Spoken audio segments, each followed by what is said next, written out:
So they take voice lessons to, I guess, to just feed their souls. And I'm more than happy to be in their journey with them. But with singer-songwriters, they want. So welcome to the show, Wira. My pleasure to be here. No, that's absolutely fine. So you started your vocal coaching whilst doing a chemical engineering degree. What made I you did. decide, what made you decide to switch and pursue that? Well, I had a pretty bad experience in the chemical engineering department. I took an internship and I got fired from it basically. I had a terrible experience with the company and just the work ethic. Working 9 to 6. It's not 9 to 5 years, it's like 9 to 6. And I don't know. I just felt like I wasn't able to sustain that lifestyle. And so I thought, after I got fired from the internship, I thought, you know what? I'm going to make this work, the vocal coaching thing. Can you talk me through how you got fired? Yeah, so I was actually taking my voice teacher certification from New York vocal coaching as I was doing my internship. And the company knew already, like I told the company that I was doing this thing. And, because of my time zone, it was 1 to 6 a.m. here in my time zone. So can you imagine just staying up, literally being an owl? And so I had to take a few days off here and there. I told them about it. I sent a request, and they were fine with it first. And then I got my first warning letter, and it just escalated from there. And I was like, what? And then I got fired. So I was like, wow, this is terrible. Like, yeah. So how did you then go from that pretty awkward situation to building yourself up and establishing as a vocal coach? Yeah, it was a big risk because at the time I didn't have a big following. And so I just had to trust that, maybe this is meant to happen. And so I put in the work, I posted more consistently. And I think earlier this year, I got viral, not really in the sense like millions of views, but I did get to a point where I had enough students to sustain me as a as a person. And I never would have thought that would happen if it almost seems like that was always the path I was meant to take. Because I took a risk right after I got fired to just to go all in on vocal coaching right after. And so that was a big risk. That was a big leap of faith. But I put in the work and here I am with what is it now, 12 students. So Would you really say? happy with that. I think that was, but yeah, go ahead. So I don't mean to keep interrupting you. Would you say it was your equivalent of overnight success in essence, or Yeah, okay? good question. I don't think it is. Obviously, when a video gets viral, everyone sees it as an overnight success. Like, oh, that guy just got like 100,000 views in one night, and suddenly he has like 20,000 followers. He must have done that overnight. But no one really sees that it took 200 videos to get there, and just pumping out content after content. Right? No one sees the sort of snowball that builds up to that overnight success, right? And so, when I see people seemingly get overnight success, and then I research, I just do some more research about them. Oh my gosh, they've been posting content for like the past 3 years. It's not overnight success. Yeah, people don't So yeah, really see the behind the scenes stuff. They only see what's shown to them. yeah. Who would you say do you typically work with? So is it mostly singers? Is it mostly people in other professions? Because I spoke to another vocal coach. I don't know whether you know him, Nick Farina. Does the name ring a bell? Uh, ooh, not sure. I don't think so.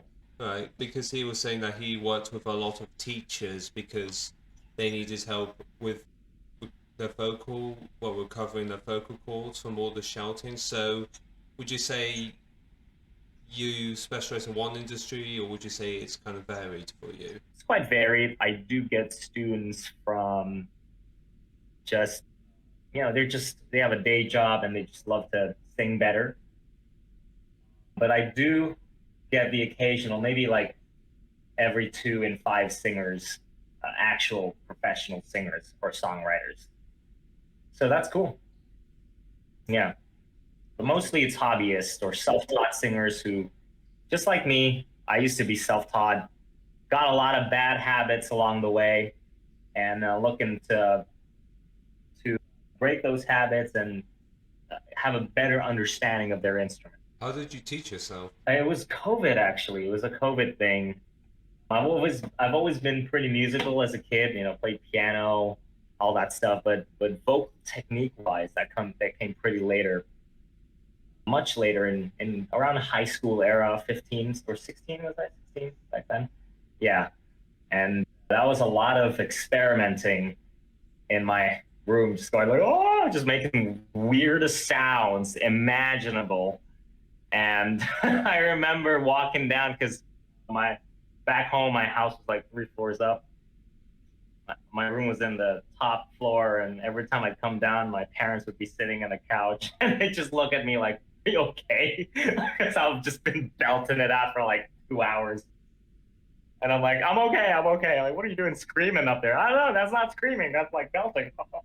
So I guess that's where my brand is based on it, actually, because it's just a bunch of. I don't think you can get good at singing unless you're willing to explore the big, bad, and uglies of your voice.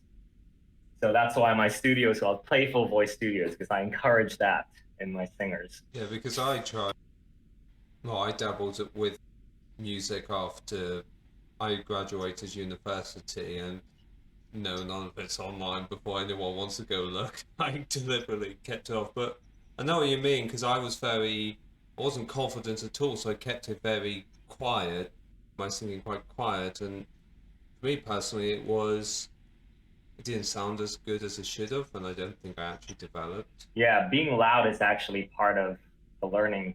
You have to give permission to yourself to sound really bad. Like just all of the crazy wild sounds is part of the journey to have a nice rounded sound.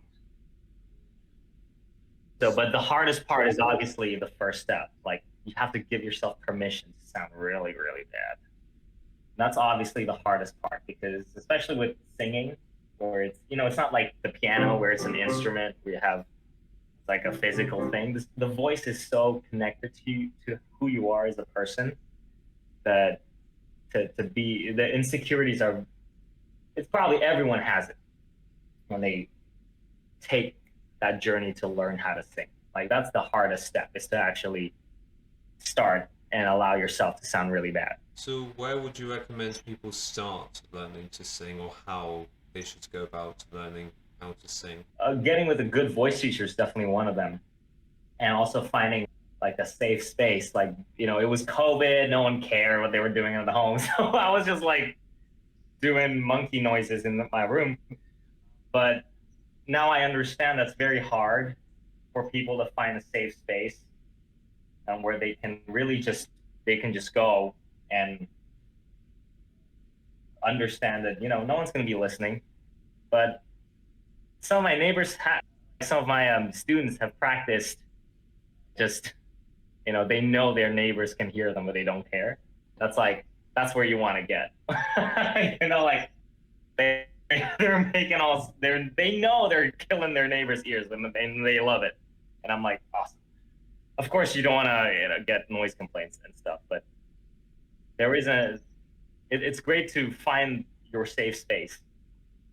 That's like the most important part to learning to sing. And also get with a good voice teacher because he can help you point out which direction to go to. That's kind of what you started to promote. Sing as much as you like, but just make sure you get an antisocial behavior order on you. You don't have to do that. Hey, that's why choir circles are a thing and singer circles are a big thing. So you can get along with a community of people learning to sing or a choir.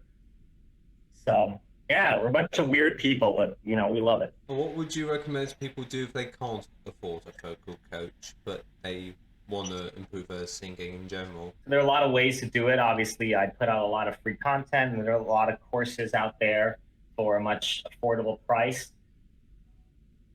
And I'm pretty sure there are singer communities out there that you can join for free, or you can ask for feedback and all that stuff. So it's not all doom and gloom if you can't afford private voice lessons. I know they can be very expensive, but there's certainly a lot of options there, like like I said, courses, communities, and things like that, like online communities. Those are great. Who have been some of your favorite clients to work with? The singer-songwriters, so yeah, they're amazing. What about Yeah, them? I feel like a lot of, obviously I love my students who they just really want to kill it at karaoke, but sometimes they're really busy people. Like, they have day jobs, they're working 9 to 6 or 9 to 5. Some of them are so busy that the only time they get to sing is in my voice lesson. And so it's not heartbreaking per se to see them not make as much improvements as I want them to, but it's just a matter of, I understand that they're super busy and they're just looking for something to feed their soul. I have a student who's working like a data analyst and medical, all crazy, really intense jobs. And so they take voice lessons to, I guess, to just feed their souls. And I'm more than happy to be in their journey with them. But with singer-songwriters, they really want, they know what they want with their voice. And I can lead them to it, and we can work with really advanced techniques and all that stuff. So those are definitely some of the students that really excite me as a voice teacher and a voice nerd, you could say. So yeah. Well, that sounds quite interesting. I suppose with these singer-songwriters, I think that, would it be fair to say they're a lot more available compared to those with, like, or to use your words, 9 to 6 or 9 to 5? They're a lot more flexible to practice. Like, they can practice every day. They have that luxury of really mastering the craft as a singer, right? That unfortunately the day job students don't have, right? So they can really, they have set their paths to master their craft. And so I'm there to give them all the tools they need, and it can get really, really advanced stuff we're working with, and that's very exciting as a vocal coach, right? To be doing all these advanced stuff. Who has been your client that really surprised you? As in, they came to you, you didn't expect much out of them, and then they just blew you away over time. Have you had anyone like that? I think.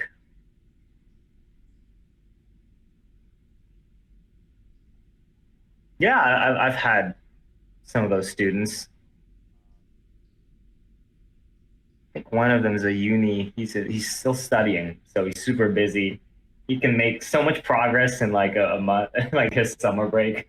And I'm like, wow, where did you learn how to hit that high note? We didn't even cover this last time, like when we first started out, like in the beer. Oh, I don't know. I just, got a lot of time. So, the uni students are definitely some of the ones who surprise me the most. Yeah, again, it's finding the time to practice, and it's almost like a luxury, right, these days to practice your instrument, or to hone your craft, to hone your hobbies. So yeah. You were saying about finding the time to fine-tune your craft, your hobbies, your interests, but since we live in a very demanding world where you go to work and your boss can literally ring you on your personal mobile phone, Yeah. email you, how would you recommend people find the time to actually practice and rehearse? Because it's all good finding the time, but they've also got to want to do it. Yeah. Some of my students who have day jobs and work and practice and find the time to practice, they tell me that, it's not Elitism. They say it's like there's no such thing as not enough time because you're gonna make your own time. And that to me is very jarring because I felt what it is to study full time as a student and also build my brand as a vocal coach. And I'm like, how? It doesn't feel like I can make more time. And then they sort of tell me, why don't you lay out how much time you spent for every single thing you do a day and see how you can fine tune that. And I'm like, oh my gosh, yeah, I do spend like 2 hours on YouTube. Oh gosh. So yeah, I think really having strategies to track the amount of activities you do, and you'd be surprised how much time you can fit in actually. And that's something I'm still working on today after years of juggling my degree and building my voice studio. It's still something I have to work on. And I'd say when I get older and have more responsibilities, oh gosh, that'll be really like that'll come in handy. This so Pro tip: use your calendar. use use your calendar exactly. Yeah. My calendar is pretty much booked. Like you put in everything there, even your leisure. Like watch YouTube 15 minutes. I put it there, you know. And I have to work on this. Like this is something I'm working on. I'm not saying I'm the best at this because I'm actually terrible. I'm quite the opposite. I'm pretty terrible at this. But you know, now I have a notepad or to-do list every day, and you want to check that list, even if it's like what is it? Just like 15 minutes of watching YouTube. Like put it there in your list, you know. So yeah, that made sure that I'm still getting my practice more consistently. And you know, I'm not saying I'm a guru at this. I'm actually the opposite, that I'm terrible at this. But you know, something my students have actually taught me, because I can't imagine what it is 9 to 6, and then you have a wife or you have kids, and then how do you find the time to practice? So yeah, and they've told me all these strategies, apps, calendar, to-do list, all that stuff. Cool stuff. The saying, I forget who said this, was I heard someone say, if you actually really want something, you'll find the time. If you don't want it, you'll make excuses. Ha, that's awesome. I love that. It's true. That just summarized the whole thing, actually. Yeah. Love it. Thanks, Dan. Oh, glad I can help. You say you're not the best at vocal coaching, but on your social media, you've got videos where you can analyze how people are singing just from looking at the video, or that's how you edit it at least. How can you tell the techniques that a specific person or a singer is using for that particular song? How can I tell the technique? Well, it's something we learn as not just vocal coaches, but as singers. We want to be able to have an ear for that. And that just comes with a lot of listening, a lot of active listening, in fact, because we can just listen to music. But to really listen to what their voices are doing, yeah, that obviously takes the understanding of the voice and how it works, but also a lot of practice listening to singers, good technique and also the not so good technique. Honestly, it's kind of like it's like a blessing and a curse. It's what I live by. I can't turn it off. Whenever I'm out with my friends in a bar and I'm just hearing a singer and I'm like, oh yeah, she put like that vibrato thing there. And my friends are like, shut up, Wira, I'm just trying to enjoy the music. Anyway. But you know, it's like, you know, if you're a foodie, you sort of just can't.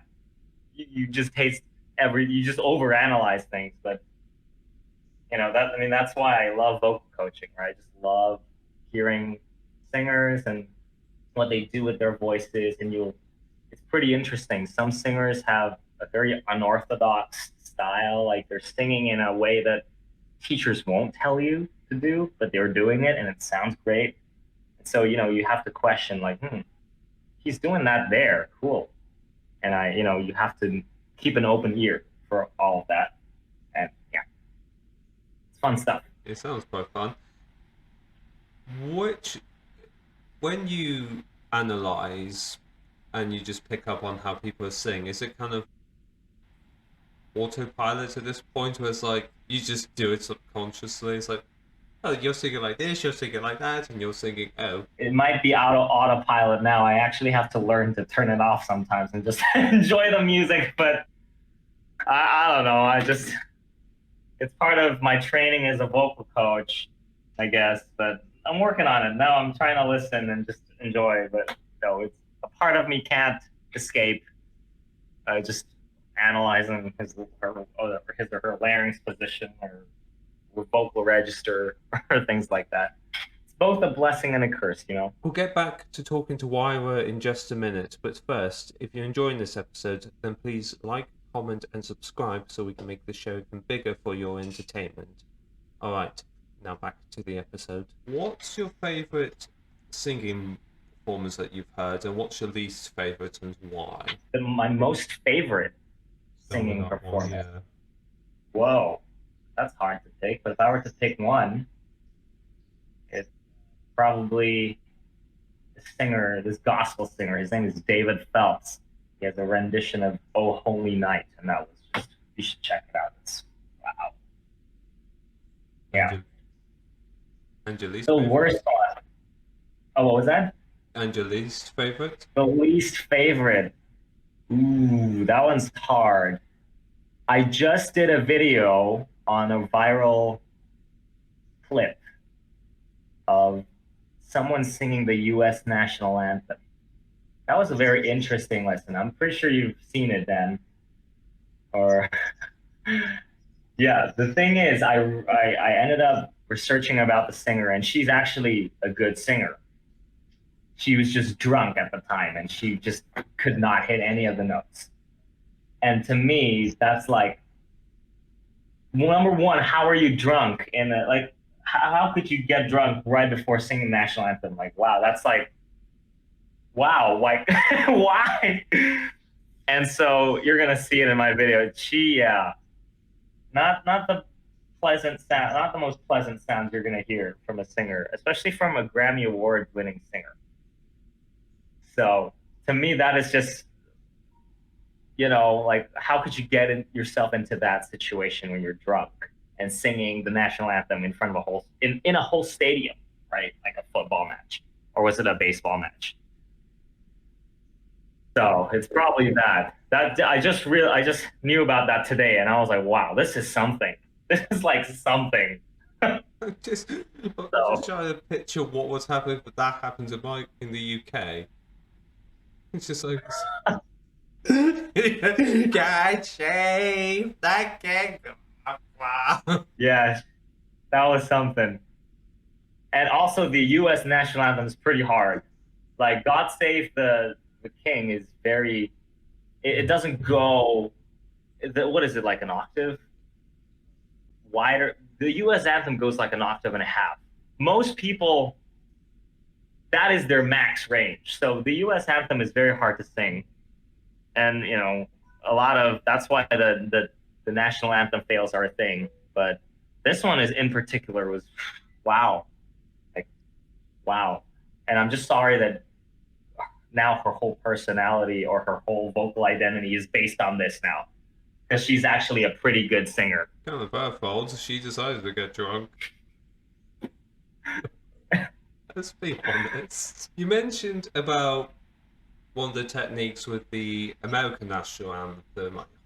What I know I've just heard it, but it's completely slipped me. What are some of the other techniques or technical terms with singing and vocals? Yeah, so what I said there was it has a wide vocal range. So the lowest note to the highest note is like, an octave is this. They're the same note, but one is higher than the other. That's an octave apart. The U.S. national anthem goes an octave and like half of the other octave. So it's pretty wide. Most people, that's their max. Like, that's their max vocal range. And so that's why it's very tough to sing the U.S. anthem. And that's why a lot of people sort of like, that's such a big thing. The U.S. anthem fails, because I guess singers are not equipped, or they're super nervous, or they're drunk. And so, unfortunately, that's the case. It's one of the hardest national anthems out there. Wasn't the easiest then. Some of the easiest. Ooh, I'm not too familiar with all the national anthems, but the UK national anthem has a very small vocal range, so everyone can sort of have no trouble singing that. Yeah, so that's an example of like songs that are easier generally have a smaller vocal range. So the lowest note and the highest note, they're not too far apart. So you don't have to stretch your voice super high to reach certain notes. You spoke at the Big Five Virtual Voice Summit a couple months ago? That was a month ago. Huh? Yeah, it was a month ago, and something. It was a month ago. Two questions. First, what is that event for those who don't know? And second, what was it like to speak there? So the Big Five is an intensive workshop under this guy. His name is Philippe Hall. He's an amazing vocal coach. He's a veteran in the industry, really. And he basically created a team of a bunch of voice teachers to deliver classes about the Big Five, which is he sort of what do you call it? He deconstructed vocal technique into 5 big coordinations. Basically, we just did the first one, which is breathing and and also we did 2, I think. Then the vocal folds themselves, and I was part of the teachers there. So that was cool. I was teaching alongside pretty big names of the vocal coaching industry. So you can imagine, I'm like, oh my gosh, these people have been teaching like as long as I've been alive, basically. And I'm like, wow, oh my gosh, like the pressure is real. And so it was, yeah, obviously you get the imposter syndrome is real. Like, oh my gosh, these guys are veterans. What am I doing there, you know? But a friend of mine told me perhaps they can get a different perspective from a very young voice teacher who I guess is in a more contemporary setting and with different delivery methods or things like that. And that really helped me. So that was a lot of fun. I think I did pretty well there, like teaching a lot of great singers there. You mentioned those 5 components, which the guy's broken down. The breathing, the vocals, what's the other 3? It was, what was it? It was pharynx, which is basically your throat, your embouchure. Oh gosh, forgot one more. Embouchure and your articulation, something like that. I might have forgotten that. It's still in the works. We just did the first one. So that'll be lots of fun. When can people expect to see that? I'm not sure. I think you have to check Philippe Hall's website or social media pages for more details. We haven't gotten any details for the next ones. So we'll see. How would you describe your own singing voice and style? Ooh. I'd say I have a pretty, like, what do you call it? A solid male theater voice. That's my main style. It's brought up in that style, whatever that means. What is it like? I wake in the loneliness. Some people call it like a Princey voice. That makes sense as well. But recently, I've been experimenting with a lot of sounds: classical, rock, metal, pop, all that fun stuff. So I really want to be as versatile as I can be, and I encourage my students to experiment with different styles as well. That will teach you a lot about your voice. You're just singing in one style all the time, cool, but learning other styles, the stuff you learn, like an opera singer trying to like learning to sing pop, or a pop singer singing an Italian aria, classical. That will teach you a lot, and you can definitely, the skills will cross over to your own main style and make it even better. And I think I'm a strong believer in that. What makes a good singing voice? That's a very subjective question. Everyone will say different things. The classical people will say, oh, it's a rounded sound, solid sound with bright and dark features, chiaro scuro. Oh, or what is it? Oh. The pop world, more flexible on that. You have raspy voices, you have woofy voices, you have husky voices, you have breathy, you know. You are my fire, yeah. Right, we don't sing it. You are. If the classical teachers were gonna push that idea, you are my fire. Like, come on, is that pop? No. So, but I think all singing voices or all good singing voices have this element of freedom to it. Like when you hear a good singer belting really high notes, the great voices will make it sound easy, right? Like no matter what the style, even though it's screaming like death metal screamo, or it's opera or it's jazz, that the great singers with great vocal technique will make it sound really easy and effortless. So I think that's what's in common with all the singing styles. I can't give you just one definition for a good singing voice. You know, I think part of the problem there is you've, like you said, of classical rock, pop. You've even got to throw in like metal and all the others. Is like they've got very different vocal ranges, and they all have different effects on the vocals as well. yep. And a classical teacher might advise you against belting or singing rock, like, yeah, that kind of thing. A classical teacher would probably get like a, will probably advise you or scold you. I've had students say, my classical teacher, he scolds me every time I belt or sing pop. I'm like, really? Yeah. So there is a bit of like elitism in certain styles, obviously. They think they're like the one true way of singing. And as a modern voice teacher, we say, nah, you can sing however you like. As long as you have good vocal technique, it won't hurt you in the long run. You're good. And part of a voice teacher is helping students find a sustainable sound, right? That sort of effortless or free voice, that without tension, without overexerting. And you get a pretty good sound in that, no matter what the style, even though it's screaming or rock or pop or classical. Really quickly, can you expand a bit more on the elitism side of things with singing? Because I can understand why classical singers would say that, but why does it exist and how does it exist? I'm not sure actually, like why it exists. It's sort of like the culture of, I'm not sure. I actually don't know the answer to that question, unfortunately. It might be due to the culture of just, I don't know, the way it sounds, to the environment. You go to a classical concert, it's very, it's very formal. It's a formal event, so it could be that.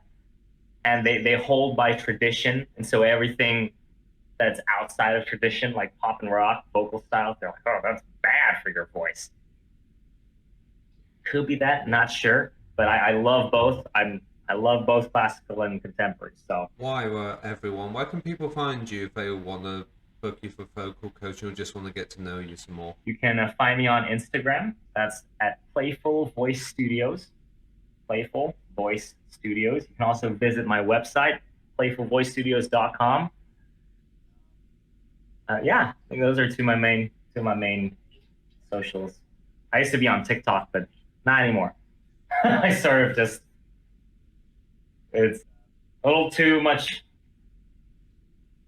I get more followers on TikTok. I just don't get much engagement there for some reason. It's weird. That sounds productive, doesn't it? Yeah, I've almost 100,000 followers there, but I get no students from TikTok. Weird, huh? Thank you for watching. If you enjoyed that episode, then I've got the entire playlist here I've also got clips here. Subscribe for more and I'll see you next time.